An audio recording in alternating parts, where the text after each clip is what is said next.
Ik ben Wijnand van den Akker, fractieleider van de politieke partij De Hoekse Ridders. Ook in het nieuwe jaar blijven de Hoekse Ridders hun zienswijze op deze manier duidelijk en zichtbaar uitdragen.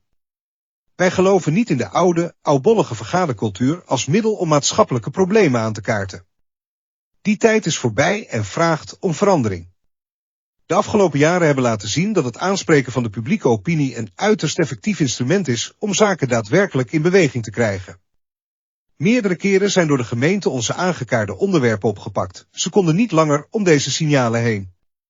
Dat is geen toeval, maar het bewijst dat deze aanpak werkt. Het maakt zichtbaar wat er leeft binnen de Hoekse Waardse gemeenschap en dwingt tot actie. De Hoekse Ridders zijn een baken voor de Hoekse Waarders. Ook in 2026.